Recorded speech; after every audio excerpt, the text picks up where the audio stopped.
Welcome back to a new season of Big Hall Talk. Couldn't get around to it last year, but just feeling that itch again. I started getting that itch. It's not just a new season of Big Hall Talk, it's a new era of Big Hall Talk because it's not just me anymore. Joining me every week is going to be one of my best friends that I've made, doing work. I love this guy, and nobody loves talking the Hall of Fame as much as I do, like quite like this guy does. So it just made sense for us to join forces. Daniel Alvarez, welcome to the pod. So excited to have you. What's your excitement like? You just told me that the ballots have coming out and you've been looking around, getting that itch again too. So tell us what your excitement is like now that Hall of Fame season is here. Absolutely, man, and thank you for having me. Thank you for letting me be part of this. Not only for an episode or two, but now for a full season from now until January when the results come out. And yes, I started to see all the ballots coming out, and I'm like, Ethan's very quiet, so I need him to I need to talk, a big whole talk with him. Yeah. And I said, you know what? Let's do the podcast together and get some guests and some cool people to talk here. And this is it, man. We're doing it now. That's why I sent a tweet yesterday that we cooking. Yeah. And some people started asking like, "What are you cooking?" I'm like, "You gotta see. You gotta wait and see." So yeah, I'm very very happy now. And I mean, I think this year it's always a great discussion. Yes. Um, but this year in particular, more names coming into the ballot that I think were great players in their era, Mhm. and some people see them as first ballot Hall of Famers, as no doubters, and I have my questions with Mhm. some of them, so yeah, let's get into it because I know it's going to be a pretty long and exciting Hall of Fame voting season. Well, I'm just excited to have Danny here because with El Extra Base, we'll just bring a new platform to the podcast. Just baseball, obviously, and just interacting the two. We've always been good buddies working together. So can't wait to have you again. We'll start getting some of that promo out there, knowing where to get it, when to find it. But let's just jump right into it, man. I mean, you mentioned, the newcomers to the ballot. The main guy that I think everybody's going to be talking about this year that is pretty much to me surefire first ballot. He's going to get in one of the most beloved players I of the last 25, 30 years in baseball. I think a guy that I feel like I've never heard a bad word about. Maybe I'm missing something here. It's Adrian Beltre. And when you think Adrian Beltre, you think of I always think of people touching his head and how mad he used to get by Elvis Andrus and Jurickson Profar, Yeah, yeah, all those guys in the Rangers. but also it goes back so much longer than his career with the Hmm. Rangers. Let's just go and list the achievements here. He's a 286, 339, 480. That's good for a 819 career OPS. 83.8 F WAR. I go with Fangraphs WAR here on the program. Yeah, 477 home runs, 115 weighted runs created plus, 200 defensive run saves for his career. And some of the years of his career weren't even calculating defensive run save yet, and he yeah. still put up 200 at third base. He's a four-time All-Star, five-time Gold Glover, four-time Silver Slugger, and again, one of the most beloved personalities. Daniel, it's almost a guarantee that he's going to get in this year, right? Yeah, I mean, there are always cases with guys like Beltre, or what we're gonna see with Pujols in a couple of years, or Miggy 5 years from now, where you think what could be a reason for them not to vote for Beltre, and that's what I think about it, right? And I don't see anything that you could point out and say, you know what, I don't think he's a Hall of Famer because of this, because if we talk about um, being, I mean, the complete package, not only what he did on the field but also off the field, this is one of the most beloved guys by fans, by organizations. Everywhere he went, he played. People love him there, even though it was only 1 year. For example, like in Boston, that 2010, that was a great season that I think kind of boosted his career, because then he went Yeah. to Seattle, and then he went to Texas, and it was incredible there. So yeah, I see obviously Beltre as a first ballot Hall of Famer, and I think he should be unanimous. When we think about Beltre, we go back. He retired in 2018, but he started playing in 1998. Yeah, It's crazy. hard to find some players that retired just recently that played in the 20th century, and Beltre did just that with the Dodgers, being a 19-year-old. We my mom, she spoke to, for example, Wilson Alvarez, who was a pitcher on the Dodgers in the late 90s. He also pitched with the White Sox and other MLB teams and threw a no-hitter, but especially with the Dodgers, when Beltre came up, he pointed out that the maturity that he had at 19 and how good he was defensively helped Mhm. him win a lot of games. And when you have people in the game or around the game talking like that about him, that just tells you everything, right? So yeah, definitely see him as a first ballot Hall of Famer. There shouldn't be any question about it. And I'm pretty I'm looking forward to his speech in Cooperstown in July of next year. One of those rare guys' careers that is just seemingly free of scandal, you know? And I think one of the interesting things about this career is it had two lifetimes, basically, right, Daniel? So he, kind of struggled to catch on with the Dodgers, like was a glove first guy. If you look at some of these numbers, 90 weighted runs created plus in 01, 94 in 02, 86 in 03, then 161 in 04, and then gets this big contract to go to Seattle and kind of again struggles there. 90, 106, 110, 106, bottoms out at 81 in 09. Mm-hmm. Then you mentioned the year that revitalized his career, right? He goes to Boston, becomes a fan favorite, puts up 6.4 F4, 140 weighted runs created plus, and then never had a weighted runs created plus below 97 for the rest of his career in Texas, and obviously became, one of the great beloved players of this generation. And I expected to see, because I know how much of a surefire Hall of Famer this guy is, when I looked at his Wikipedia page for his accolades, his achievements, I expected to see, 9-time All-Star, 7-time, but 4, 5, and 4 on All-Stars, Gold Gloves, and Mm-hmm. Silver Sluggers seems low for a guy as great as Adrian Beltre.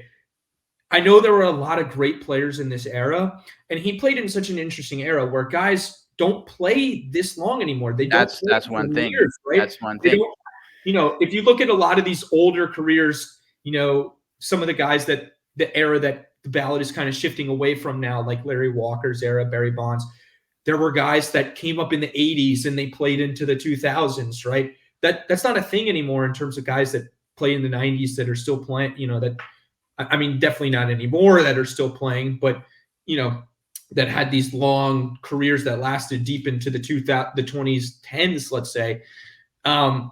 But is this one of the most underrated players of his generation, Abs- considering the fact that he doesn't have the 12-time All-Star type accolades? Absolutely, and I think that also the fact that he never played, at least on his prime, on a huge market or a big Mhm. market, that also makes him underrated somehow or undervalued by maybe national media or the majority of fans. Because I mean, everyone knows who Adrian Beltre is and how good he was, but if you're in a discussion, maybe not so many people put him in one of the greatest third basemen of all time, even though he is.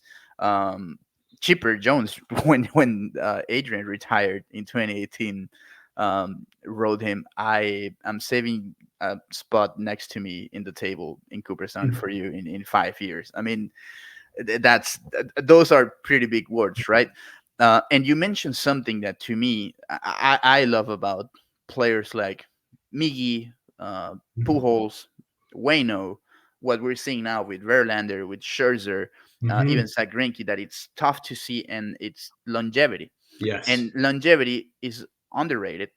You can and we can discuss this with so many players on the ballot Yes. that Yes. you go like, Yes. oh, he played for 20 years but didn't accomplish this. I'm like, yeah, but he played for 20 years. You know how hard it is to stay in the big leagues for 20 years or Mhm. 21 or 24. And Beltre, from 2016 to 2018, the last 3 years of his career, he had a 120 OPS plus combined with 64 homers and Wow. plus 200 RBIs. This is his ages 37, 38, and 39 seasons. I mean, that's Yeah. almost impossible to see now, a player from that age um, Yeah. putting up those numbers, right? And especially in this era where you see, I mean, the pitching that Adrian Beltre faced from 2016 to 2018, it's not the same pitching you face in the late Mhm. 90s. Like right now, every single guy from the bullpen throws 98 with a huge sinker and a nasty Right. breaking ball. That didn't happen in the 90s as much as is happening right now, and that's I think the value that guys like the ones we just mentioned Mhm. have for this ballot. It really is such a key thing because you look around some of the other names on the ballot, a guy that we'll get to later, Andrew Jones. One of the biggest arguments against him is longevity, right? But a guy like Gary Sheffield, one of the biggest arguments for Gary Sheffield is his longevity. You know what I mean? Just playing forever, multiple teams, great teams. He was on numerous great teams, Gary Hmm. Sheffield, and so it's also being around winning and those kinds of things. Right. Beltre really, I mean, he's getting in, and it's a good thing that he's getting in because if you look around and we'll go forward here, the next guy that has a chance, it could have been a no person class. Like I was afraid coming into this year before I saw that Beltre was on it that this was going to be one of those years where somebody gets left out completely. Then I started looking into the ballot. Another guy that's probably going to get in this year just based off of the way his vote share has been increasing. 72.2% of the vote last year. Of course, you need 75% to get in. Almost a guarantee he's going to get in this year at this point, Daniel. I didn't realize how close he came last year. Hmm. Uh, Obviously He Scott only Rowland. missed it by, I think, less than 10 votes, like less Yeah. than 5 votes. I don't know. Yeah. So Scott Rowland was the one that got in last year, but this guy is probably going to get in this year. It's Todd Helton, man. And this is such and it just feels right. Like Larry Walker, right? My guy kind of broke the glass ceiling for guys that played at Coors Field. Hmm. I think once one got in, now voters will say, okay, if we let one in, then we got to let these guys in. And I think that Todd Helton is benefiting from this in a huge way. And that shouldn't take anything away from how great of a career Todd Helton had, because one of the best hitters of his generation, and if it weren't for Albert Pujols coming along, would have been one of the best recognized as one of the best defensive first basemen of his generation as well. 132 weighted runs created plus, 953 OPS, 54.9 F4, 369 home runs, 5-time All-Star, 4-time Silver Slugger, 3-time Gold Glover. Look, this guy's probably going to get in this year, and he should. And, the argument, again, has been the Coors Field thing that some of the splits aren't super favorable. But any way you slice it, Daniel, this is one of the best first basemen of his generation. And if you're in the top 3 to 5, that's Hall of Fame worthy. And this guy, I've said for a long time, should be in.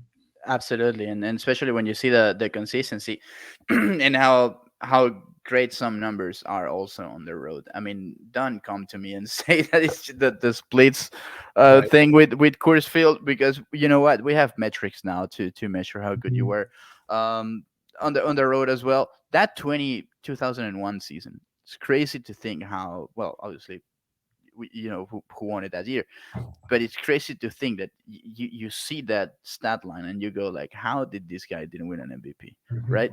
And he put up 7.1 FWAR season, 160 weighted runs created plus. That's 60 points over league average at the moment, and that tells you everything you need to know. But the year before he had a 162, then he had a Yeah. 166 in 04. So And we're talking 8.3 F4 in 2000. exactly. So we're talking about a guy that put up consistent numbers in a difficult, and still I mean we can still consider that part of the steroid era, because it Mhm. was, Mhm. and there was never suspicion on Helton Mhm. or anything like that, and he was still able to put those numbers consistently in good Rockies teams, in bad Rockies teams. He stayed with Colorado forever. I think that has some value as Yeah, well. I was going to talk And about that. and yeah, and again, the defense also. I mean, I don't think there's a reason why. Uh, I mean, there are arguments against him, but I think that this year this is the year when Todd Helton gets in, and hopefully it's like that. It's gonna happen two things with that. Also, I mean, the first one is that it's gonna be justice for the first time, Mhm. and with him. And then secondly, it's gonna clean up the ballot a little bit for going into next year, which I think it's also necessary. Helton in that 2000 year, Daniel, I just want you, he led the NL. I got to switch over to baseball reference because baseball reference has NL Oh, MVP voting. mm-hmm. He led the NL in B WAR this year with 8.9. He had 8.3 according to Fangraphs. Mm-hmm. You want to hear the names that he was over? So Oh, he led. The next was Andrew Jones, then Randy mm-hmm. Johnson, Barry Bonds, Jeff Kent, who ended up winning the MVP that year, and Greg Maddux is the next name on the list. So, I mean, Jeff Kent won, Barry Bonds came in second, Piazza, Edmonds, and then Helton was fifth, even though he had 8.9 B WAR, 8.3 F WAR. How different would things would be with a season like that in Yeah, this era, for yeah. example, right? When we have all these metrics, he absolutely would have won. Of And course. he probably would have won. And if not, he definitely would have been top three over Piazza having 5.1, Kent having, that's the one that everybody says they gave to Kent because they were mad at Barry, even though Barry was better, And I mean, look, this is just a tremendous career. And you mentioned it. Something I wanted to talk about is franchise identity. When you think Colorado Rockies, the first guy that comes to mind is Todd Helton for Of me. course. Of course. I think for kids of our generation, and maybe Larry comes to mind next, and then guys like the Big Cat and Bichette and whatever, And Bichette and maybe Tulo or Vinny. Tulo or Renato, right? But yeah, the number one for me is Todd Helton because he stayed with them his entire career, 97 to 2013, and that's a long career, man. That's 14 years. Like for this era, that is a long career and a long career being great. And injuries kind of just, derailed him kind of at the end of his career, unfortunately. Could have had a little more longevity that could have made him a first, second, third ballot Hall of Famer. This is his sixth year on the ballot, and he's probably going to get in. Kind of lost some steam at the end of his career because of those injuries. But still, I mean, in 2011, put up 120 weighted runs created plus. And he was a great defender, early in his career. And like I mentioned, he would have won more, stacked those gold gloves on top if it weren't for some guy named Albert Pujols, who's, there's only been one unanimous guy so far. If Pujols isn't unanimous come the end, I mean, that's just the most ridiculous thing ever. Maybe because he dropped below 300, they'll leave him out at the end of his career. But I know, exactly. So, but yeah, I think Helton deservingly is going to get in this year. The next guy I want to talk about, Daniel, who is in his final year on the ballot. He's got a big road ahead of him. He's going to need a huge jump this year. And one of the best right-handed hitters of his generation, maybe arguably ever. But the problem he has working against him is that he would be the worst defender in the Hall of Fame. Arguably, it would be like him and Frank Thomas are the guys that would be in the Hall of Fame with, defensive rating on Fangraphs. We're, of course, talking about Gary Sheffield, who has 55% of the vote on the dot. You need 75% to get in. 141 weighted runs created plus, 907 OPS, 62.1 FWAR, 509 home runs, 9-time All-Star, 5-time Silver Slugger, of course, a member of the 500 home run club. Had his prime, I didn't realize this until I started diving into his Hall of Fame case, but his prime was in Miami. His peak really was in Miami. Those 4 years in Miami when he came over from San Diego, those are his best seasons, including 176 weighted runs created plus in 95, 185 weighted runs created plus in 96, and he was obviously a huge part of the team that won the World Series in 97. Gary Sheffield, talk us through this case and why you think the voters are getting this one wrong. I think that the voters, there are a couple of things. First of all, is the defense, as you mentioned, and the second thing obviously was that he was somehow involved or some suspicion with him and the PD case. He never tested positive for PEDs. He never got caught or anything like that. But there has been always suspicion. But there was always suspicion with Pudge as well at some point. Same with Jeff Bagwell. My dog is making a lot of noise. You gotta wait. So yeah, that might be the case with Gary, but what I think when someone mentioned Gary Sheffield, and not only by seeing his numbers, but just the how dominant he was during his prime or his peak. That was probably the last hitter you wanted to see coming up to the plate. And when you have that from opposite pitchers, because it's a big guy, big strong guy, that also had the best hitting stance for batting stance, and that's for gotta be something, man. I mean, His iconic. it's iconic. But then you see that guy staring at you, moving the bat like this, and you're like, dude, that this guy is about to crush it. And then Yeah. it was one of the most aggressive swings you've ever seen. And also, you put together some numbers from '92 when he was an All-Star for the first time with the Padres, then traded for Hoffman to the One of Marlins, the great and then trades of all time. one of the for both teams, because Hoffman became one of the best relievers of all time, and then Sheffield helped the Marlins to win their first World Series, right? But from '92 to 2005, one of his final year with the Yankees, he had 428 home runs, 1,343 RBIs, 172 stolen bases. I think that's pretty decent for a guy like Sheffield, who was not exactly a speedster, but run the bases pretty well. 153 OPS plus, in over 8,000 plate appearances. I think that's pretty darn good. Over 2,000 hits in that span as well, and also the accolades that he had, because he was an All-Star multiple times, finished top 3, top 6 in MVP voting, Silver Slugger. Obviously, the defense was never there, but he was a key contributor to those teams that got pretty far, and that's why that's why it's difficult to me to think that Gary Sheffield is not a Hall of Famer. I think, though, that maybe with this being his final year, so I mean, obviously many things have to change with the voters, but he might have a better chance, and maybe going in by just over 75%. I want to talk about this 92 to 05 stretch you mentioned a little bit. I'm looking at it here on Fangraphs. Daniel, he had one weighted runs created plus below 130, and that was 123. The year he was traded from San Diego to Miami, or to Florida at the time. He had 0.6 F4 that year. He had 6.5 F4 in 92, another 6.5 in 96, 6.6 in 2000, 7.3 in 03. But and still, that 93 year, but in 93, it was still 123.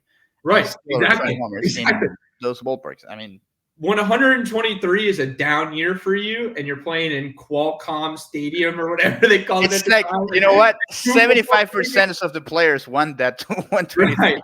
Right. And I mean, these are just dominant numbers, and just, 7.3 F4 in your age 34 season is amazing.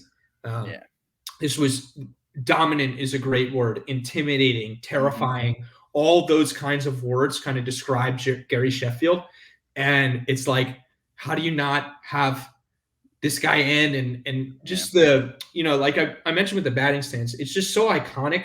And he's so, every kid wanted to hit like Gary Sheffield. And when I tried, I remember my grandfather, may he rest in peace, he told me, have you seen his arms? How big they are, and his shoulders, his back. And I'm like, yeah, it's a pretty big deal. It's like, okay, you don't have to, so stop doing it, because you don't have that strength to go that quick to the ball with the bat. So yeah, it was just something different. There's this video that circulates every once in a while on Twitter of Gary Sheffield at like 50 something, smoking a cigar and doing his batting stance and just nuking baseballs. And it's like, this dude, that just longevity factor, like he could come back and give you a home run right now off freaking Josh Hader if you wanted him to, like just get his pitch and smoke it. But no, Sheffield, I really, really hope he gets in, because I think this is a bias factor. I think he would be the first Marlin, Oh, absolutely. first guy that would go in wearing a Marlins hat. Yeah. Trevor Hoffman was only a Marlin for a couple of years, and there have been, Yeah. And there Pudge have been some like or whatever. But like this would be a Rainsford. guy that the best years of his career, and I thought of him as a Yankee because I grew, when I was a kid, he was a That's Yankee. what. Yeah. But really, I mean, I've got a poster right there of Sheffield as a Marlin. Let me see if I can. Right there. Now you see. There So it is. that's that. It would be, I think, the first Marlin. Maybe if Giancarlo Stanton gets in, if he gets to 500 home runs and gets in, maybe. But he would have hit his 500th with the Yankees probably. I hate And what that's I hate what disgusting. I'm gonna say. This is the first time I'm gonna say it. Probably the last one as well. But when Brian Cashman said those words a couple of weeks ago, I said Giancarlo's going in as a Marlin. After what he was never treated like that here in South Florida. So yeah, That's true. but yeah, and that's the one thing with Chef, how good he was in. But because that's the other thing that voters look into it, right? I mean, at least a big chunk of them. Okay, what you did for a team, which I think it's kind of unfair because then you have to see what Ted Williams did for the Red Sox or King Griffey. I mean, that was there's it could have not done anything better than what they did, right? But they didn't win, and it just happens because that's how baseball is. And the thing with Sheffield is that he was a key contributor to those 97 Marlins that were a wild card team and then ended up beating great teams. I mean, those Braves were supposed to win every single year. Then those Guardians had a incredible lineup and a great pitching staff and amazing defense. And they ended up beating them in 7 games, and Sheffield was huge for them. We're kind of bouncing around in a pattern that I didn't expect to, but since you brought up the 97 Guardians, there's a guy that I did not Indians. recognize. Indians at the time. There is a guy on the team that I did not realize was on that team. I think I had known, and it just kind of every time I see it, it surprises me. One of them is Jim Thome, but the other one is Manny Ramirez. Yes. And this guy has a super interesting Hall of Fame case. Because these numbers, Daniel, are ridiculous. Ridiculous. 153 career weighted runs created, plus 996 OPS, 66.3 F4, 555 homers, 12-time All-Star, 2-time World Series champion, of course, the iconic 04 run when he won the World Series MVP, 9-time Silver Slugger.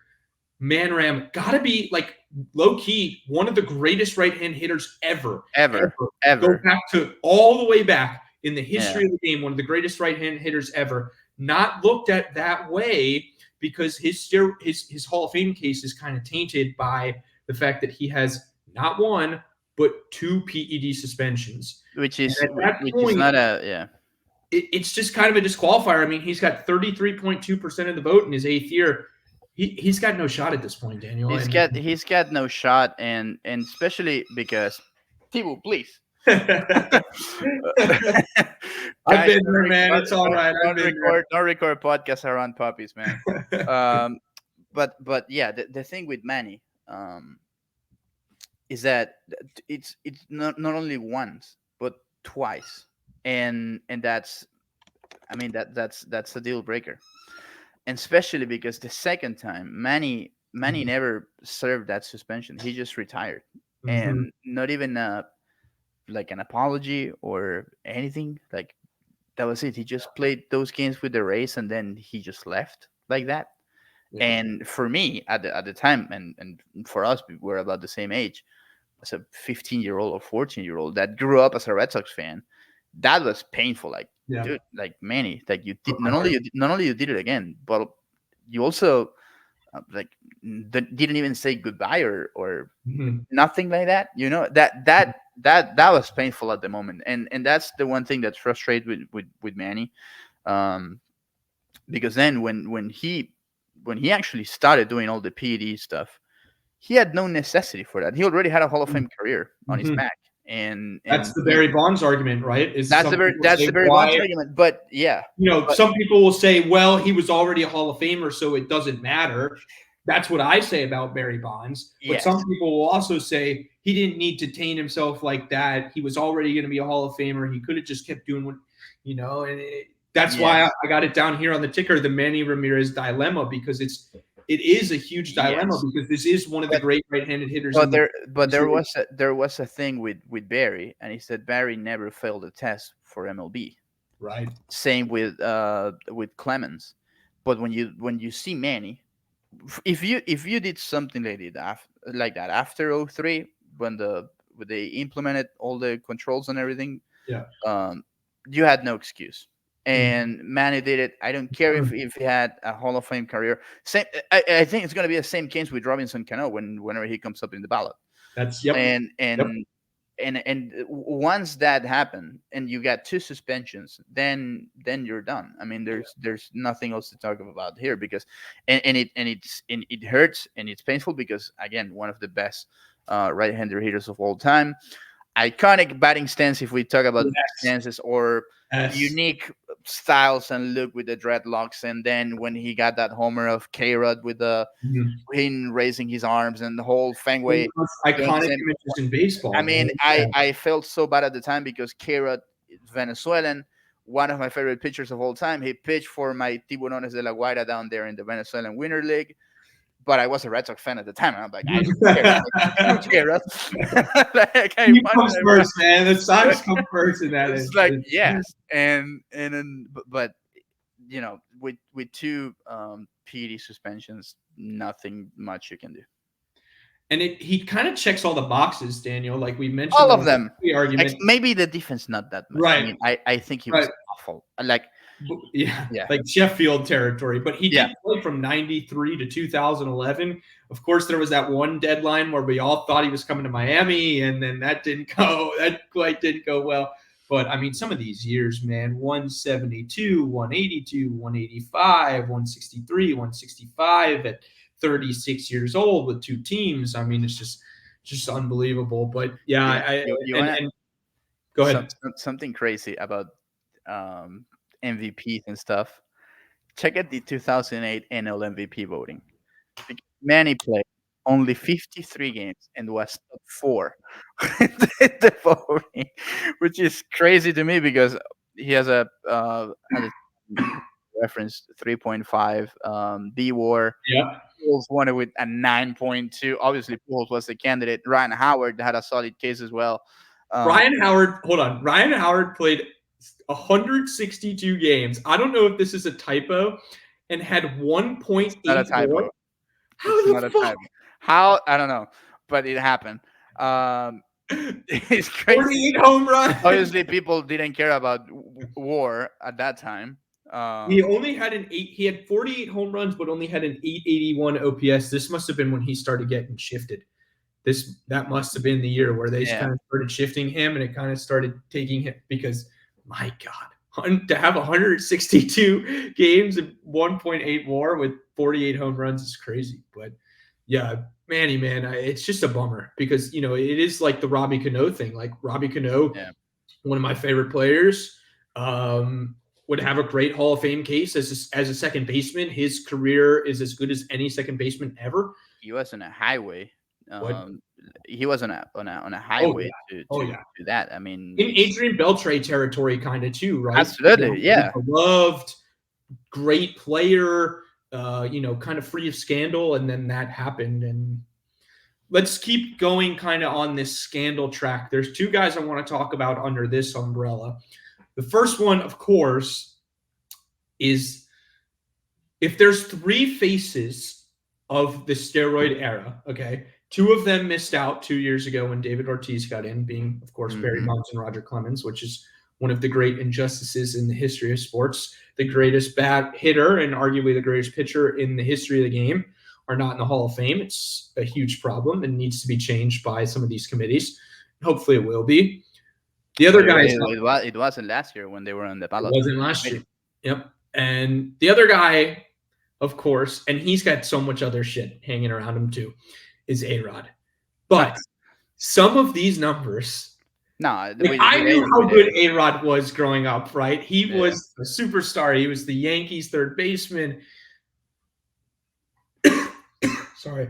yeah, As I've gotten older and I've dove into the metrics, these are Ruth and Bonds territory numbers. Like this guy's like numbers yeah, in terms of WAR, weighted runs created plus.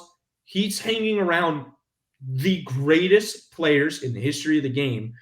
If you go on like the Fangraphs career leaderboard, it's Bonds, it's Williams, it's Ruth, and it's A-Rod. You know what I mean? And I mean, I'm just stalling a little bit here to pull it up, but he has over 100 WAR. I know that for a fact. Oh, where is it? Come on, Ethan, you can find it. Okay, he's 13th all time in F4 with 113.7, 141 weighted runs created plus for his career. This is one of the greatest players ever. There's always the joke, right, that the better shortstop on the Yankees was playing third base. 696 home runs. For a long time, people thought that he would be the first guy to get to 800, yeah, and was on a pretty good pace. Fell 4 short of being what would now be the fifth, sixth member of the yeah, of the home run 700. club. 14-time All-Star, 3-time MVP, 2-time Gold Glove winner. This is the first guy we've mentioned that has an MVP, by the way. 10-time Silver Slugger, 4-time Hank Aaron Award winner. He was suspended for all of 2014 for the biogenesis scandal. And again, I mentioned he is one of the faces of the steroid scandal and had so much else surrounding him in terms of his personality, the way he handled the media and stuff. Look, if Bonds and Clemens didn't get in, it's only his third year on the ballot. So maybe, just maybe, enough young voters will come in that don't care and will just vote for A-Rod, and late in his ballot life, he'll get in. Yeah, But if Bonds and Clemens didn't get in, you can't put A-Rod in either because you they were can't, better players. you can't. Yeah, it's Can't do it. no, of course not, and that's again one frustrating thing with A-Rod, that it's the same we mentioned with Manny, the same we mentioned with Bonds, because this guy had probably the dream path for every single kid, right? First round overall pick, made his debut at 18 years old with the Seattle Mariners, and then he was in part of that magic 95 team with Edgar, with Junior, and then his career just started being one of the great ones at just 20 years old, right? I mean, we're talking like what Juan Soto started doing with the Nationals is what A-Rod did almost 30 years ago, right? Great comparison. Yeah. That's a great So it's obviously frustrating, but the biogenesis case and the PED case with A-Rod, I think it's so much darker above not only like failing a test or just taking steroids, but also how many people he took with him to the biogenesis clinic and how many people got affected by that, right? So Yeah. that's the story we have to tell. I know players that got suspended there that were taken by A-Rod to that clinic that didn't know what they were getting into, and it was just like, no, this is just to help you to recover quickly from injuries and stuff like that. And they were almost like um, it was all a lie, and it was all a trap, for doing that. And that's the darker side of the story, and that's why obviously he's not going to be a Hall of Famer, and he knows it. And I know he's been trying to do maybe Yeah. every single thing Prepare. to, Yeah. to wash his image, and when you see him in Fox, just the way he talks about the game and stuff like that, you are like, oh wow, like, yeah, what a nice guy A-Rod is. I don't know if he's like nice guy or not. Do you fall for it, Daniel? To be honest No, with I you, don't. I don't. he's a I don't. phony. I hate to say that. And I and, hate to- and the one thing I hate is that, well, back in my day, yeah, I know, back in your day, you were one of the greatest players of all time. But stop throwing shit at the game of today's game. Like, yes, there are analytics. there's technology. There are many several things that are making the game better, that are helping the game to be better, and you're just throwing shit at, right? And that's my problem with not only Arod but with Smoltz as well. Um, Mhm. that Mhm. you're in a broadcast, and I mean, you have to promote your product. If I'm someone new to the game, and I have Alex Rodriguez, Hall of Fame caliber player, Right. John Smoltz, already Hall of Famer, saying that this game's boring, that this game's it's so too much analytic driven or whatever, then you know what? I just don't want to watch that game. Yeah. It's as simple as that. Yeah. That's my problem with Arod. Um, and I know I threw Smoltz in there, but that's what's happening, and I don't think that's beneficial for the game. And no, I'm not falling for it with Alex. You told me don't say anything unless you'd say it to their face. And I think that if I were in the room with Alex Rodriguez, I would definitely tell him I no. would call him a phony because I think he is. I think he's full of shit. I think the act, him being all buddy buddy with Cheater, that shit is not for real. That is totally contrived because Well, the thing with Jeter, I mean, you never know. Um, I think Jeter is capable of building. Like I hold Jeter in high regard, even after all the stuff that's happened with the Marlins. Like I think highly of Derek Jeter, and I could see him burying that hatchet and putting things aside. But I don't fall for it. Like I see him on TV and he's got this big glossy smile and he's all dolled up and he's got these nice designer suits, and it it's just the same guy that lied to Peter Gammons or whoever it was that did the interview, yeah, and don't lie to Peter Gammons, man. He's a good reporter, and he's been doing this a long time. yeah. And or I can't remember if it was Only or Gammons that did the interview with him. I think it was Clemens. But Yeah, it's just, but I mean, you look at these numbers, man. He had 96, he had 9.2, 2000, 9.5, 10 and 02, 9.2 and 03, 9.1 in 05, and 9.6 in 07. I mean, it's just insane. And yeah, in and 94, 2016, 22 years, played till he was 40 and came up 4 homers shy. If he had yeah, 150 more at bats, he's at 700 home runs. probably, or maybe going into another team. Remember, there were rumors about bringing Ara to Miami when John Carter Yeah, went down in 2016. yeah, I think overlapped yeah. one thing with another, and I was like, So where is he Daniel, gonna play? here's Yeah. the question: he'll be on the ballot when you have a vote. I No, think that might be his. I'm Would not you? voting. Nope, You wouldn't check that nope, box. nope. I would have to check the box because I would have checked the Bonds and Clemens box, and I know you would have too. And I understand the differences between the two. I still think he's one of the 10 players on this No, yeah, he ballot is. that deserve to be in the Hall of He Fame. definitely is. But I twice, understand completely. I understand completely. twice, and knowing the background story, like Yeah. it's very very dark. That's how I would call it.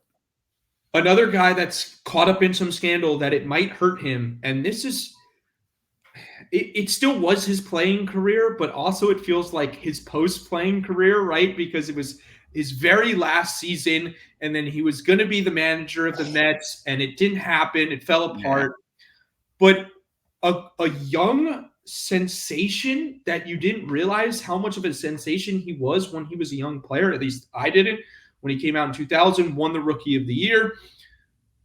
You're probably going to know more about this guy's case yeah, than I will. yeah. So, talk to us a little bit about Carlos Beltran and why you believe he should or should not get in, despite his participation in the Astros cheating scandal. I think he's one. I mean, not one. He's the best switch hitter of his generation. One of the top 5 switch hitters, top 3 maybe, of all time. And it's tough not to see him in the Hall of Fame. I think he's a Hall of Famer. If I had a vote, I would vote for Beltran. And yes, I know the 2017 Astros scandal, and that he was. I mean, it was told that he was one of the guys that brought the ideas from the Yankees, like, hey, if you want to beat New York at this stage, you have to do this. And with the Yankees, we're doing this. And then George Girardi admitted that, by the way, in MLB Network. That clip was shut down from all platforms, but the clip's still around with someone who recorded that on with a phone from the TV.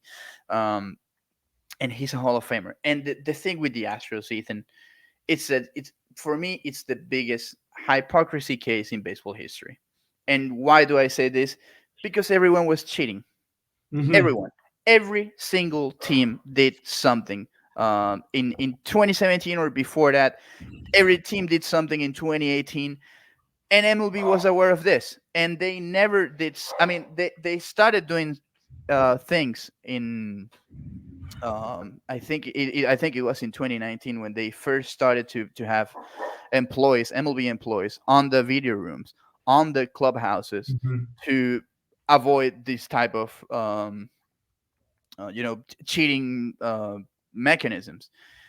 But the Astros were not the only team. The Astros were the most obvious one because you can hear it at the bank. But there are many other teams that did stuff like this, and that never came out because they didn't have someone like Mike Fiers or the Red Sox employee who called Ken Rosenthal, the biggest or one of the biggest national writers of all time, and posted the story on the Athletic alongside with Evan Drellick, who did an amazing job with that.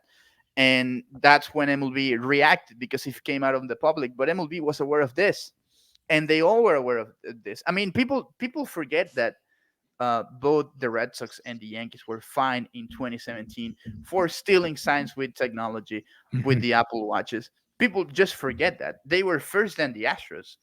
But that's what pisses me off because Beltran had a great career. Yes. He was a great defender, one of the best center fielders of his generation.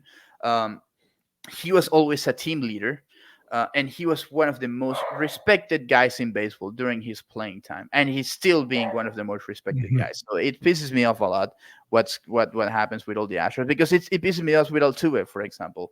I mean, one of the guys that never wanted to be part of what happened in 2017, and he made that very clear. And when you see the report, they only banged the trash can in 2% of his at bats and against his own will.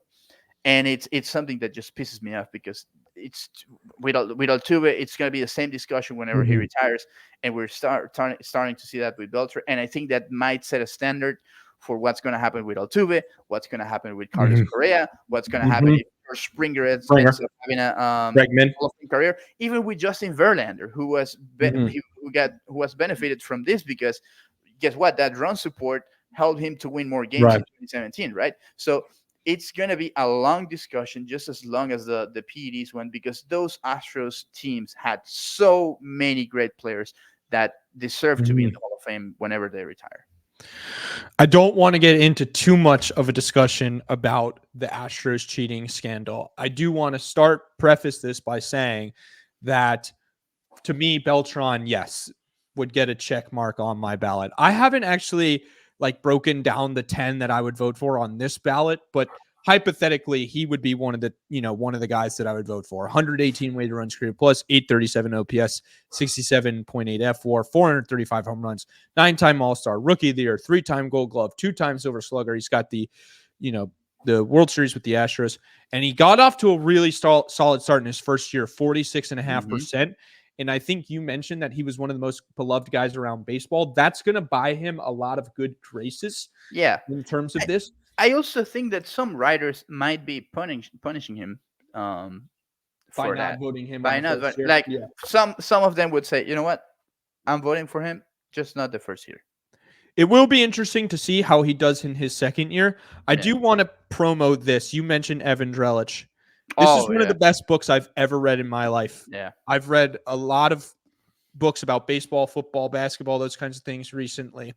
If you want to fully get an understanding of why I despise the Houston Astros, read this book.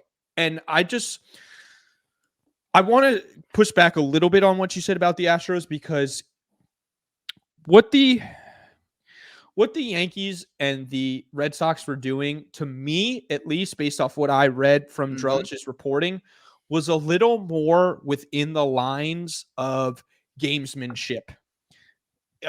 In terms of, everybody's talking about with the Michigan football scandal, right? How, everybody steals. But yes, everybody steals signs, but electronically is when it goes past the line, right? And yes, the Red Sox and the Yankees were doing some form of electric sign stealing. But the way the Astros did it, their not apathy, but kind of the attitude about the whole thing. I'm trying to find the word to describe the attitude. I think I can get it. So, not just the response, but just the way they actually went about it at the time. I'm not saying that should take away from Beltran getting into the Hall of Fame. Yeah. I'm just saying that I can understand why, if some people, and you're led to believe that he was the ringleader of this. Now it's a one-off in a very long, very great, prestigious career. But to some people, I can understand, voters that say, I'm not going to vote for you in the first ballot. I understand, because to me, the first ballot means something. I understand it as well, and I respect the hell out of it. But at the same time, I think some people have to do a better job understanding that this also was a league-wide problem.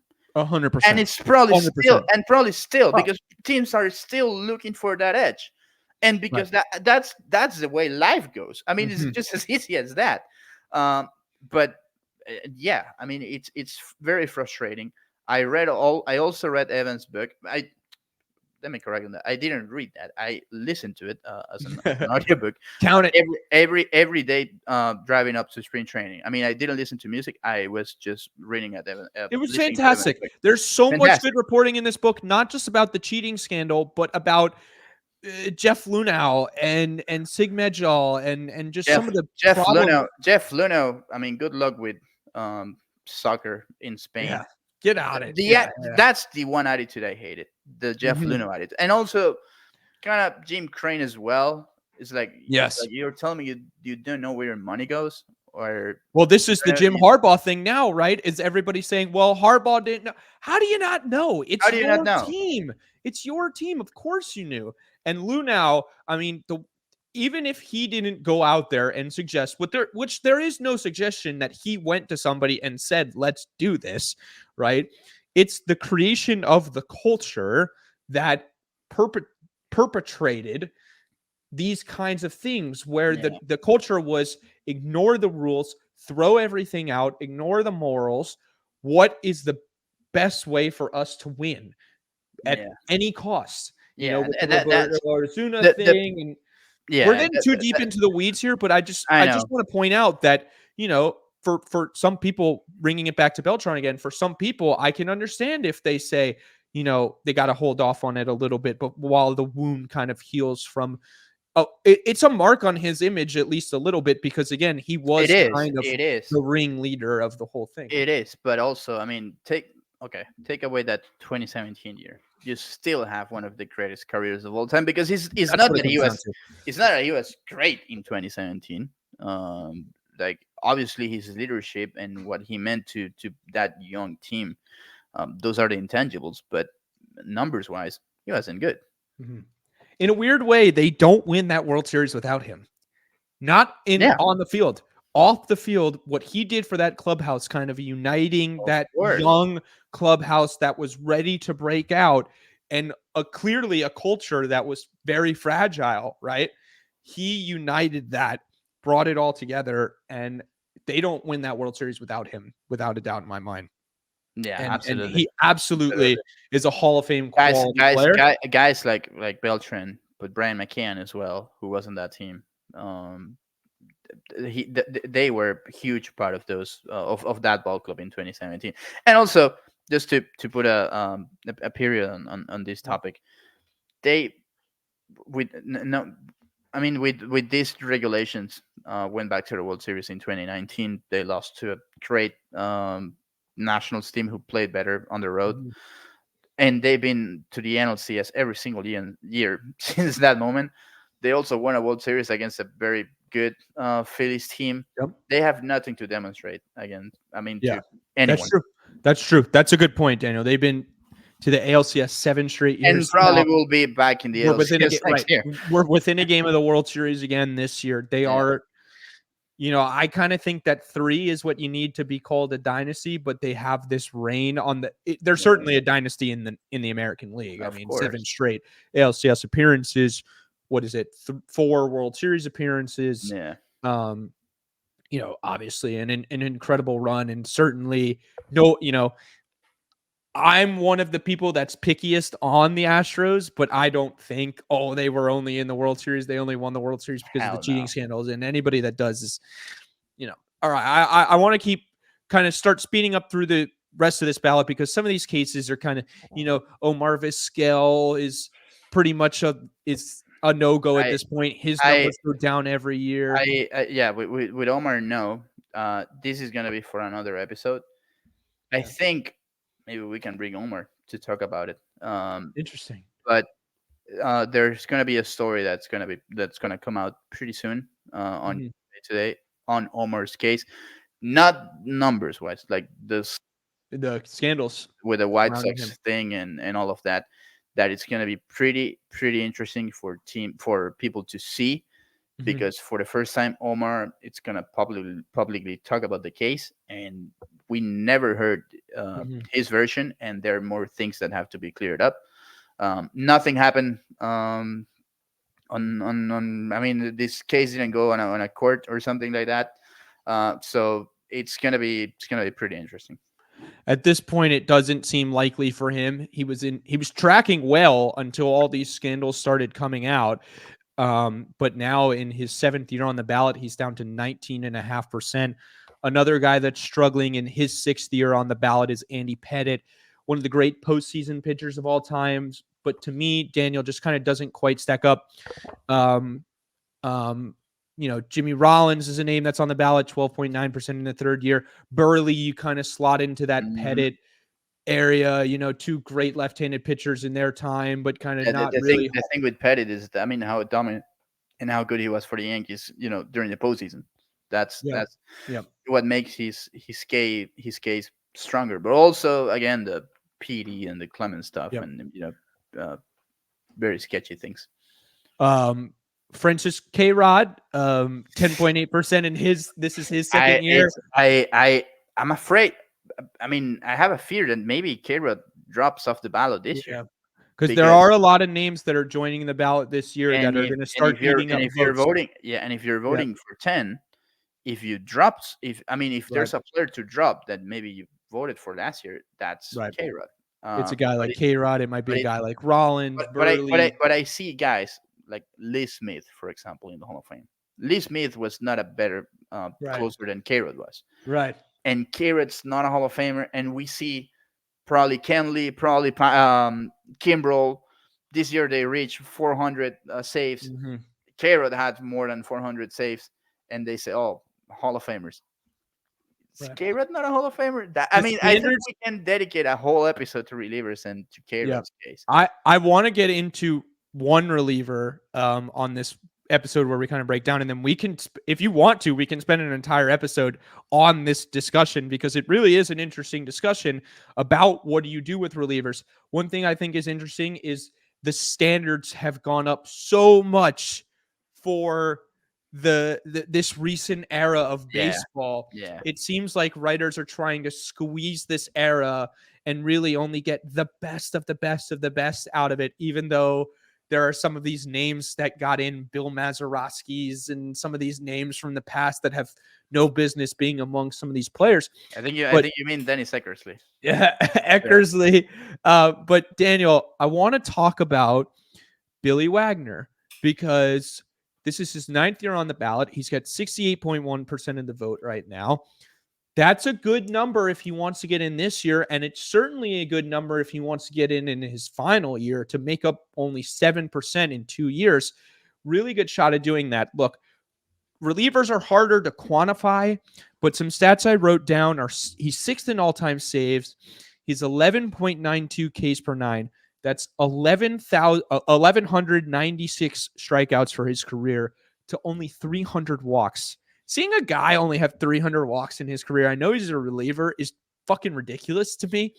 But where do you kind of stand on relievers? My kind of stance is it's such an important part of the game that there has to be a place for it.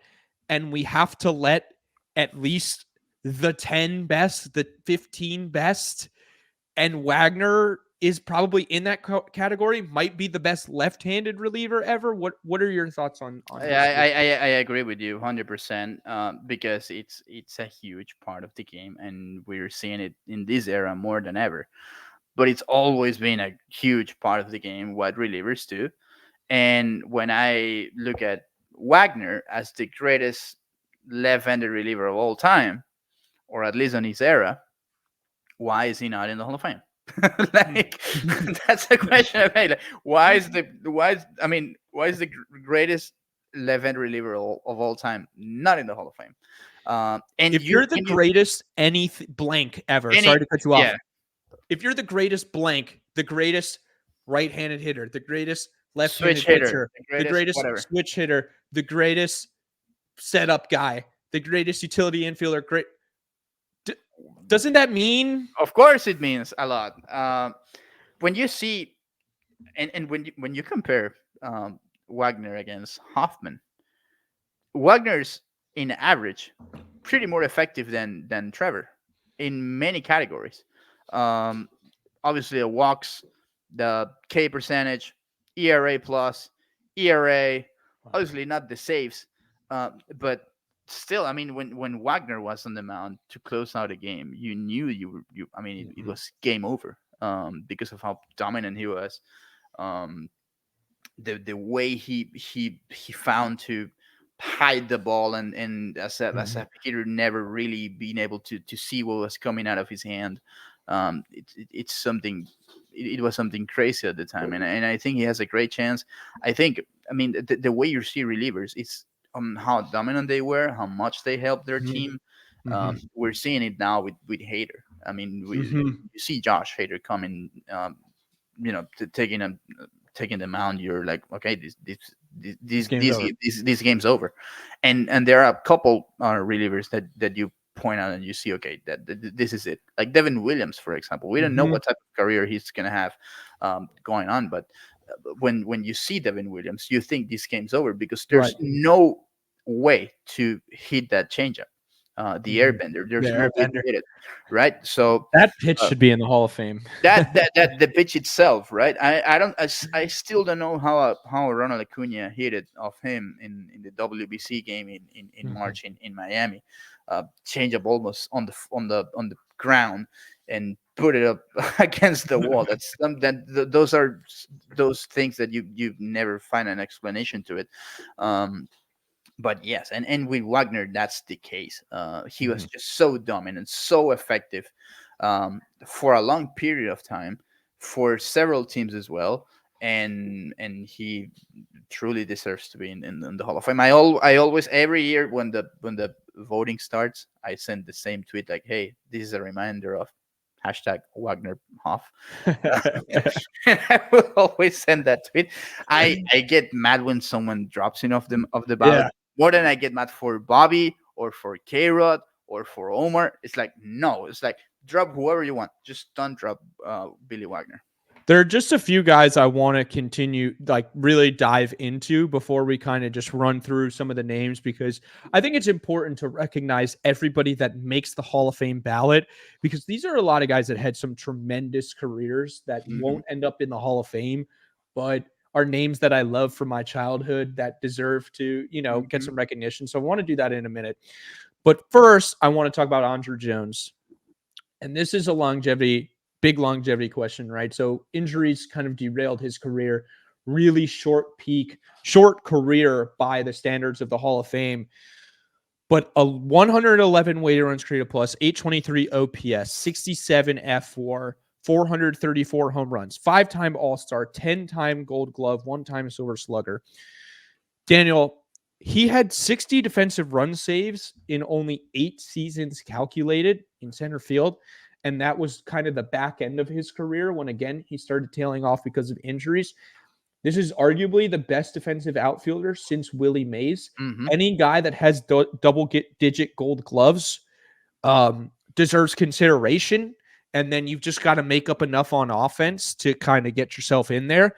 And he's got more than 400 home runs, and before his career was derailed, was a tremendous hitter, a huge part of those Braves teams in the late 90s and early 2000s that had a ton of success. Mm-hmm. Him and Chipper. To me, this is a no-brainer. And a few years ago, I was a bit afraid. But if you follow the Andrew Jones Hall of Fame Twitter account, which you all should, it's a great Hall of Fame account, his estimations are actually above schedule right now.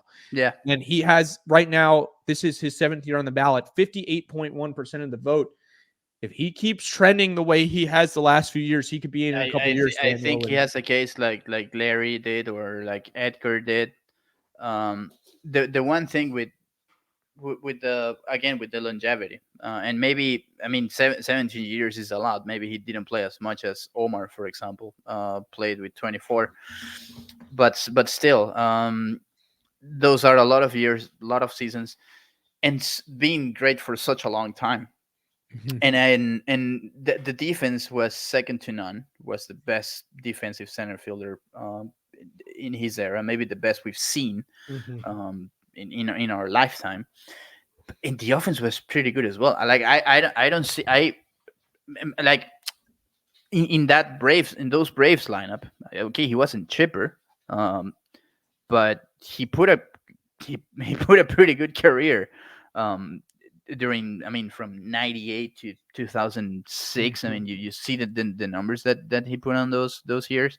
Offensively, he was a threat. He had a 51 homer season, but he was always consistently hitting over 30, over 25, Mm-hmm. driving in more than 100 runs.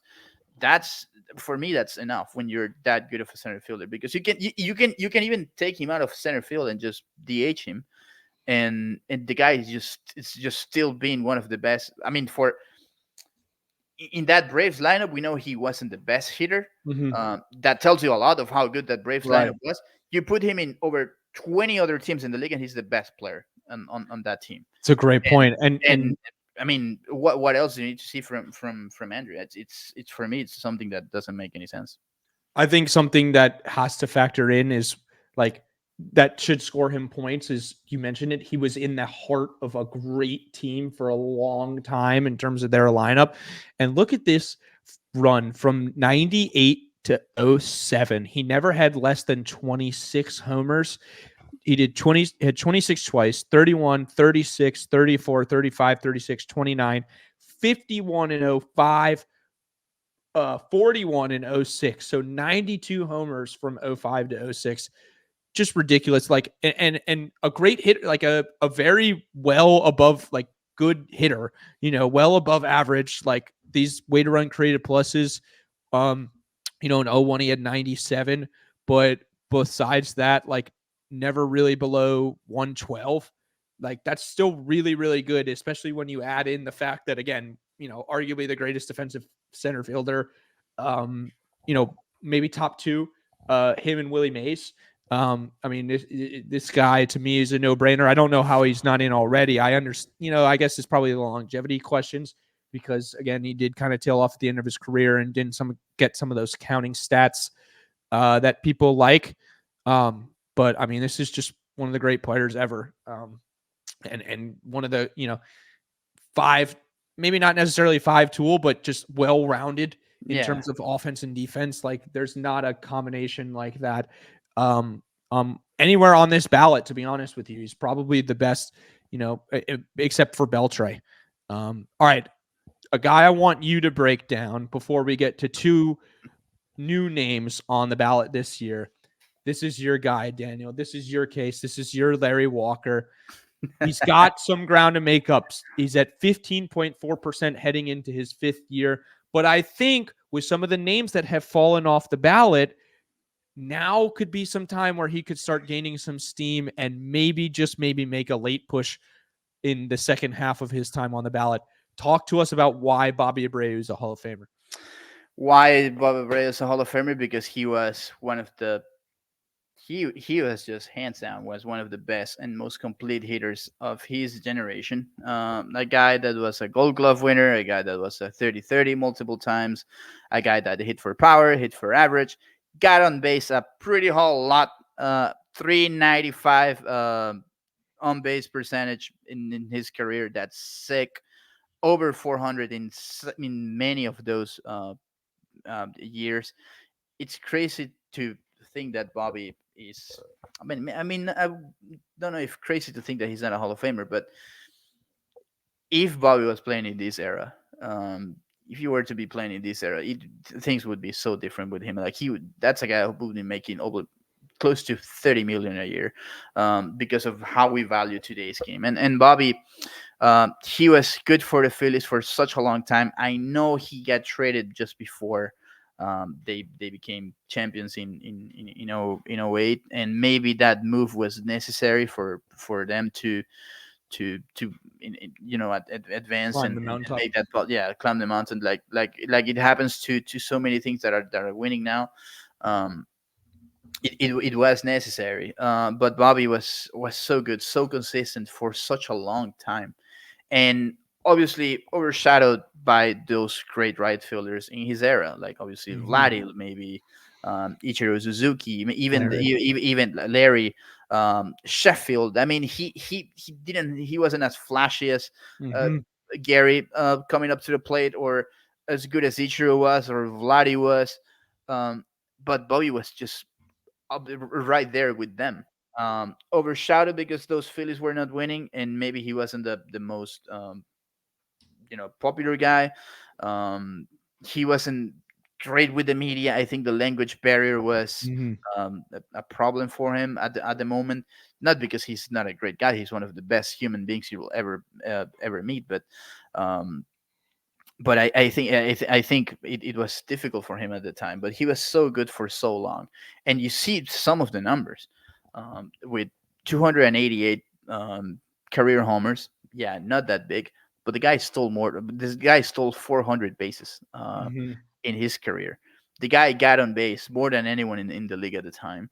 The guy played stellar defense. The guy had a cannon for an arm, and he was also something that I talked to Jimmy Rollins about in 2019 when Bobby was um, elected to the Phillies Hall of Fame, and one of the critics for Bobby is like, well, he never. It's not like Harper now that crashes into the wall all the time Mhm. and gets hurt and then miss uh, a lot of playing time. Jimmy said, you know what? They criticize him for this, but at the same time, think about how valuable it is to have a guy like Bobby who gets on base, who hits for power, who hits for average, who plays good defense, and who has a great arm, for 162 games every single year. Mhm. And there's some value to that, and I think that's what um, when you have to make a case and start putting up those arguments like I'm doing now for Bobby, you have to convince a lot of people. It's not like Belcher that you think about it, or you think of him, it's like, oh no, he's a Hall of Famer, like 3,000 hits, as many homers that he got, Gold Gloves, whatever. With Bobby, you have to make a case, and that's maybe what it hurts him. But when you look deep into those cases, you see, oh man, like he was such a great player, and it's tough not to see him as a Hall of Famer. 129 weighted runs created plus for his career, 870 OPS, 59.8 F4. Something I didn't realize about Bobby Abreu, you want to talk about a five-tool player? This guy did everything, man. He ran, Everything, he everything. defended, he hit for power, hit for contact, had a good arm. Like he did it all, man. He was a five-tool player. And yeah, two-time All-Star, one-time Gold Glove, one-time Silver Slugger, but he was going up against, you mentioned it, man, at the same position. Larry, Bonds, Vladdy, Eacher, some of these big name players that it's hard to win awards over those guys, considering how great they were at the time. Sheffield, um, overshadowed in a way, but I mean, certainly a guy that you can absolutely make the case for. Again, I would kind of have to look at the names on the ballot right now and see who I would prioritize. but he's certainly in one of those, that kind of like, if there's 12 or 13 players that I would give a vote to, he is certainly one of them.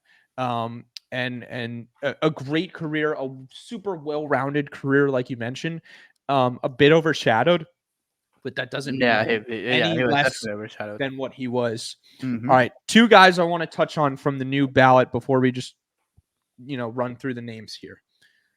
Joe Mauer and Chase Utley. I'm seeing a lot of love for Chase Utley early. And I don't get it, really, to be honest with you. Why not? He's a great player. He has some his numbers, like, listen. I looked at his numbers and I'm like, okay, like, this is okay. I can kind of see where people are going here. 61.6 F4, 118 weighted runs created plus, 823 OPS. But it's just kind of like, maybe it's this thing in the back of my head. He's a 6-time All-Star. He's a 4-time Silver Slugger, never won a Gold Glove, World Series champion. But I think this is kind of maybe on the Torrey Hunter Hall of Very Good line. Mm-hmm. He's right on that line for me, Daniel. And I would have to kind of look deeper into this to decide whether I want to give it to him or not. But where would you go on Chase Utley? I'm curious. You know what? I think I'd honestly kind of have a vote for him, just because maybe for the same reasons I'd have a vote for Bobby. And I think that Utley in second base, you think of his era with guys like Cano, guys like Pedroia. I don't know. Those were the names at the time that you think of as great second baseman. Ian Kinsler, for example, was also a great case, and in that case of Hall of Very Good. I don't know if Kinsler will go in as a Hall of Famer. I don't think he will. But with Chase, he was obviously a poster boy for those late 2000 Phillies, and but also crucial for them defensively, offensively. There's no one on that team that would say a bad thing about Chase. And for his generation, he was probably, I don't know if the best second baseman, but one of the best second basemen. And I think that he has a case to get into it. And also the thing that I think it's helping his case a lot is that those Phillies teams were so great and consistently in the postseason, and Chase was always there. I mean, it seems like Chase was always there at some iconic moment for them, and I think that helps his case a lot. Thing that doesn't help Bobby, for example. Like, Bobby was never a part of it, but Bobby had very good numbers, as good as Chase. And I think that's what makes them both Hall of Famers. I would personally have him on my ballot. I don't know. I don't know if I'd have Rollins. I don't know if I'd have David Wright, for example, because I think Wright missed a lot of times with injuries. Yeah. Kind of a Don Mattingly. He was on a track. Yes. He was on a Wright track. was on track, but kind of fell off because of very unfortunate injuries. Of course, very same, and I think the same discussion we're going to be having it next year with Pedroia, for example. Yes. And that's one that for me personally hurts me because he's my favorite player of all time. And do it. Utley is they have very comparable careers, him and Bobby. Very comparable. So it's kind of like, if you put one in, you might have to put the other. Bobby's got better hitting stats. Utley's got more accolades. It's really interesting. I don't know. To be honest with you, I would have to. He has more accolades. That's it. I would have to really sit down and kind of study this one and look at it and really think about it, because I don't know where I stand on it quite yet. Certainly not first ballot. Probably not over some of these names on the ballot, and not over this guy that I want to talk about next, who I think has as good of a case. Okay, I want to lead into this discussion with, you have to judge guys by their position. I think you have to adjust the standard to the position. So with Utley, if you adjust the standard to the second base position, like that is more favorable for him because second base isn't a huge offensive position. Mm-hmm. There's not a there's really not that many great second base. I mean, there's been some really good ones, but it's not a loaded position like Yeah. shortstop, third Yeah. base, right field. But catcher is certainly one where you have to adjust your standards, and certainly offensively. Absolutely. And this guy to me is a no-brainer personally. I would vote for him now. And it's Joe Mauer of the Twins. And I think yeah. one thing that sets Mauer apart from Utley and from a lot of guys is he has an MVP. And so I want to hear, sorry, I need some water. I want to hear your thoughts on, been talking for a long time, on Mauer while I catch my breath. He was an MVP. He was a great defensive catcher. When you listen to Johan Santana giving him all the credit for the Cy Young he won in 06 unanimously, and the one he should have won in 07 that pisses me off a lot. No, not 07. 05. With the one that Bartolo won. Yeah. That makes no sense. Mariano came up second. Makes no sense. Johan would be a Hall of Famer with a better voting panel. But Mauer, he was so dominant offensively for such a long time. Such a great fucking player. And the thing that pisses me off with Mauer is that then he had to switch to first base because of how dangerous the catching position is. Mm-hmm.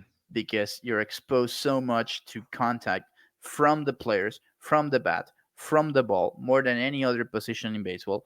And for his own health was necessary to move to another position. He was decent at first base, if you want to add that on. 21 defensive run saves at first base, 14 at catcher. So totally held up at first base, man. Totally did. Of course. But he was a leader for those Twins teams. And where are those teams without him, Daniel? Where are those teams without him? They had Morneau, they had Johan, Torrey Hunter. Those were some good teams, but where are they without Joe Mauer? More, closer to the Royals, that's for sure. from those years, I know that's a cruel way to say it, but I don't think they would have been able to put everything together without him, right? So yeah, Mauer for me is definitely a Hall of Famer because again, the position he was. It's tough to find great offensive and defensive catchers like we're seeing today with JT, for example. Like we hopefully see with Adley Rutschman going on, going forward in his playing career. I think it's going to be an amazing playing career. Gabriel Moreno now that won a Gold Glove and is also a guy that can hit for power and be a good hitter going on.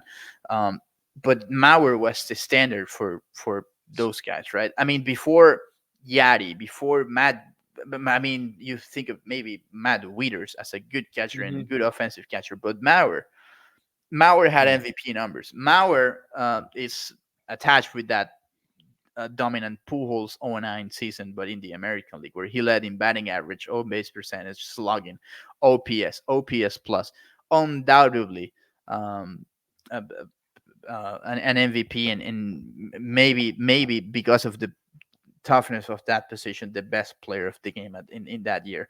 So yes, I think that with catchers, you have to evaluate things differently. You evaluate things differently every year. Because of how tough it is, that position. And Mauer is definitely a Hall of Famer. 827 career OPS, 123 weighted runs created plus, 53 F4, 6-time All-Star, the one MVP in 09 where he had 170 weighted runs created plus, 3-time Gold Glover, 5-time Silver Slugger, 3-time AL batting champion. And again, kind of lifted those teams from a mediocre team into a good to great team that were playoff contenders seemingly every year. They're always hanging around. Look at this 13% K percentage for his career. That's crazy. Kind of a guy, a 306 average lifetime hitter, 388 OBP. I mean, this is one of the great offensive catchers of all time. And if you leave him out, it just doesn't make any sense. No, I don't know. I think like now we're saying we're having this discussion. Maybe we're gonna have it the same with Buster in a couple of years. But I think hands down, both of them are Yes, first ballot Hall of Famers. to me. Yeah, I would vote for Mauer on the first ballot just because of how great he was as a catcher.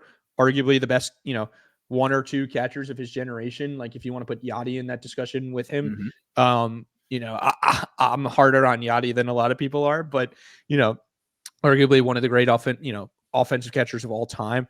I don't know it'll be interesting to see how he does in his first year. I don't think he's going to make it in his first year.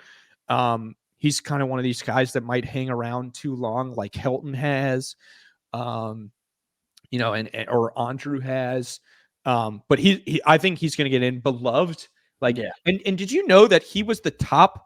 I'm almost positive the number one recruit coming out of high school at quarterback. To play quarterback at Florida State. Ended up playing baseball at Florida State. He was like Mr. Basketball, Mr. Football, Mr. Baseball in Minnesota. I think, is he from Minnesota? Do I have that correct? He's from Minnesota. Yeah. He's from Minnesota. Drafted by the team. Played with Todd Helton has that franchise identity. Stayed with one team his entire career. And when you think the Minnesota Twins, think Killebrew or Pocket or whatever, or Carew, you think of Joe Mauer. Kids our age and older, 25 to let's say 30, 35, probably think Joe Mauer and Justin Morneau and Johan Santana right after. So, all right, let's just run through these names on the ballot. There are so many names that I just love and adore on first year on these ballots. David Wright, Bartolo Colon, Matt Holliday, Adrian Gonzalez, Jose Bautista, Jose Reyes, Victor Martinez, James Shields, Brandon Phillips. I love Brandon Phillips. I just love him. He was just such an entertaining player out there at second base. When I think of Brandon Phillips, I think of the butt slide. Yeah, I think of the butt slide too. Yeah. Daniel, give us one guy, maybe two or three, that you would like to see survive the first year on the ballot. I don't know how many of them will. Mauer and Utley certainly will. Who's one or two guys you think might have a good chance of surviving? Probably Adrian. I think he might have an interesting chance to survive.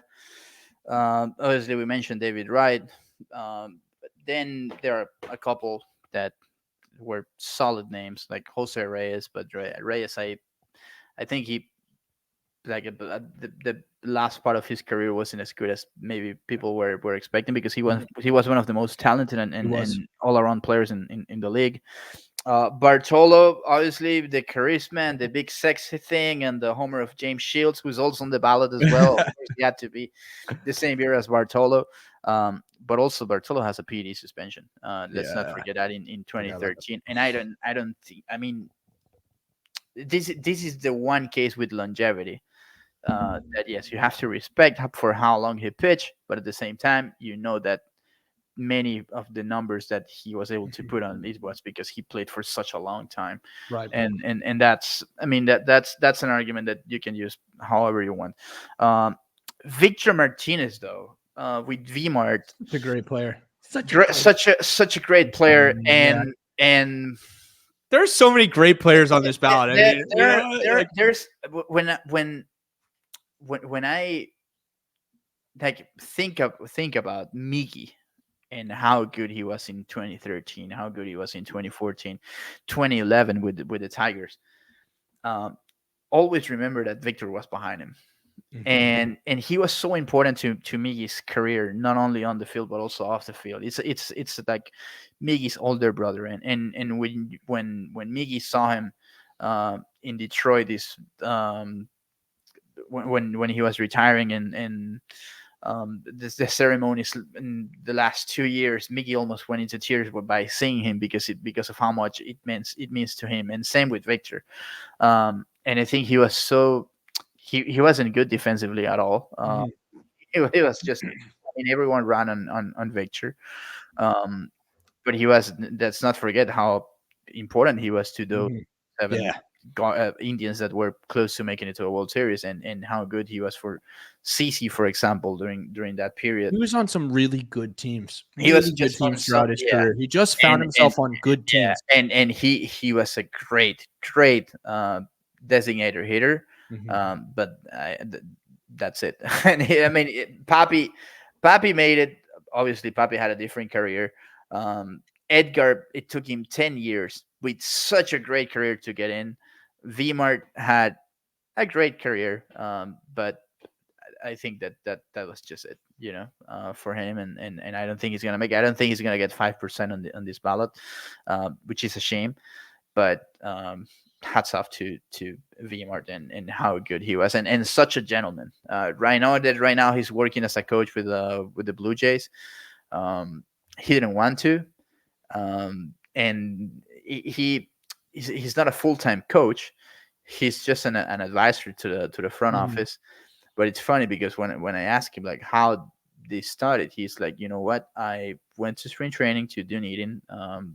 I was around the team, and then he had a connection with Vladdy and Bo Mhm. and the youngsters there, and he felt like if I'm not around the team, I feel like I'm gonna abandon them, Mhm. and that's a horrible feeling. So then he started to dress up again, put the uniform on, and he was like, you know what, I just want to keep doing this. So it's a baseball lifer. He's a Yeah. gentleman for sure, and I love to see him there. But I Adrian, it was the Yeah. first guy I mentioned. Adrian was so good Yeah. for San Diego. He was so good for Boston, so good for Yeah. the He was Dodgers. such a great Such a player. shame that he never won a World Series with them. I think he should have. One of the all-time Marlin blunders, by the way, is Oh trading him yeah, away early in his yeah, career. yeah. But hey, listen, he somehow helped the 03 team a lot. Yeah. With that Who was he trade. traded? Was he traded for Alphonse Urbina? Urbina. Yeah. So it's They not don't win the World Series without Urbina. without the So it worked. yeah, they had Derek That's Lee like as a the first Glaber baseman. for So you Chapman know what? trade. It worked. Yeah, absolutely. It's like It worked. the Glaber for Chapman trade. The Yeah. Cubs won a World Series out of it. One guy that I would think that based off his peak that he would at least stay on the ballot is David Wright. But Tim Lincecum, I thought the same thing about 2 years ago, and he did not survive his first year on the ballot. So if big time Timmy Jim can't survive his first year, I don't see David Wright surviving his first No, year. I think think Adrian Gonzalez is probably the guy that has the best chance, or Bartolo, just because he's big, sexy, but that PED suspension could hurt him. A guy that won't survive that I would love to see survive is Matt Holliday. Oh yeah. Matt Holliday just makes me feel good. You know what I mean? Just Yeah. hearing that name just makes me feel happy. And that's why I Um, love Jackson so much. Yeah, I know. I know. I hope that kid he's going to be special. And I love seeing all this pedigree coming into the big Yeah. leagues now with these kids. Yeah. Of Did of he the touch guys home that plate grew up. or no? Say again? Did he touch home plate or no? Oh, in the slide in the Padres game. Did they win like 22 of 23 at the end of the year or something And then ridiculous like that? Yeah, and then that just final game in Colorado. Yeah. And Mike Lowell was the MVP of that World Series. That was Don't serious. forget Maybe it. the most Don't forget boring it. World. Maybe the D- most of- boring A World Series sweet. of all Was that time. the last?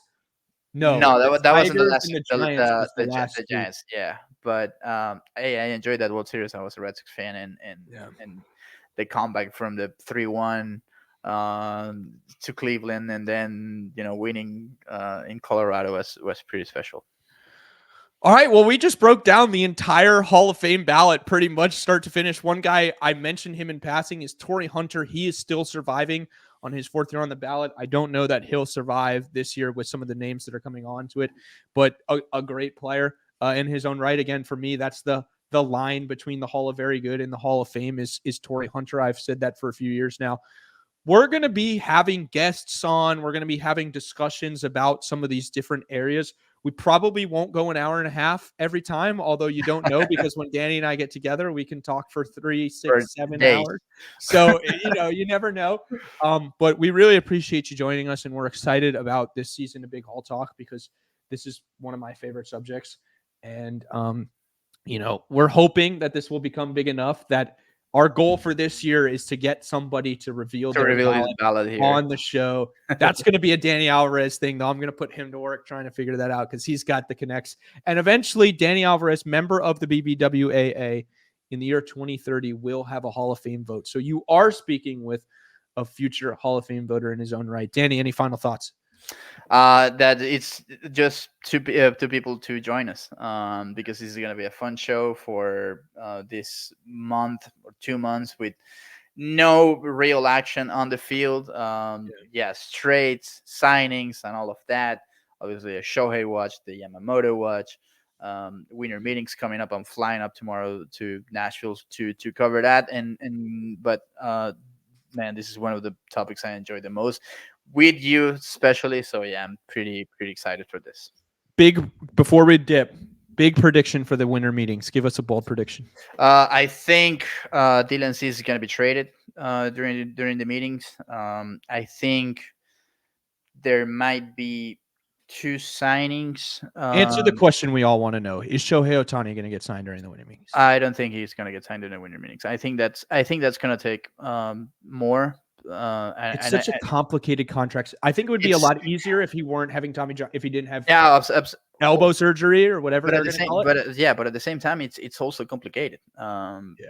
In this case for the agency, for CAA, and but also for the teams that are negotiating with it, it's going to be so difficult. But I don't think Shohei is going to sign over the next 7 days. So I don't know if close to Christmas, but whenever Shohei signs, that's just gonna it's gonna be a key to unlock so many moves it'll be the domino that'll get it all started. Well, we'll certainly, if any huge news that we feel worthy of discussing, we'll certainly break it down here. Absolutely. But for now, that is all from us. We will talk to you next week. That's all for us on Big Hall Talk.